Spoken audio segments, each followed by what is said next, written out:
Chers frères et sœurs, chers amis, je vous propose aujourd'hui un extrait du psaume 95. Venez, prosternons-nous, courbons-nous, fléchissons le genou devant l'Éternel qui nous a fait.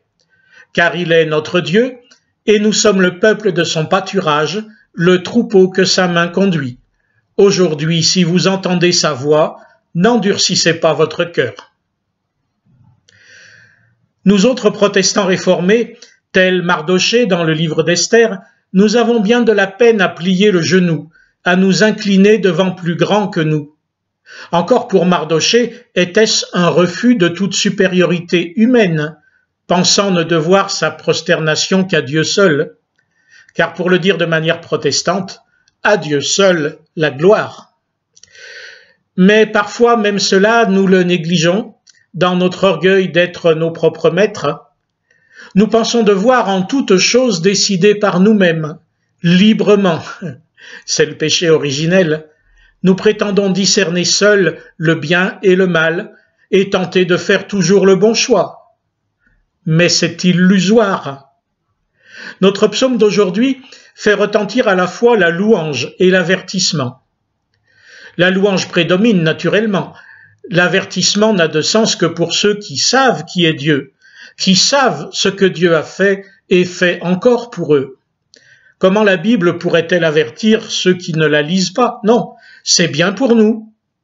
Alors, louons le Seigneur, le grand Dieu, celui qui nous a fait, c'est-à-dire non seulement notre Créateur, mais celui qui par amour a fait de nous ses enfants à cause de Jésus-Christ à travers sa mort et sa résurrection. Fléchirons-nous donc les genoux, notre cœur, notre esprit, notre vie quotidienne, devant un tel Dieu, plutôt que devant les fausses divinités de notre monde, pouvoir, consommation, apparence, jouissance, etc. Reconnaîtrons-nous que nous sommes à lui et que c'est pour nous que Jésus-Christ est mort? Reconnaîtrons-nous et proclamerons-nous qu'il est le berger de nos vies et que nous voulons le suivre? C'est là que nous sommes avertis. Méfions-nous de nous-mêmes.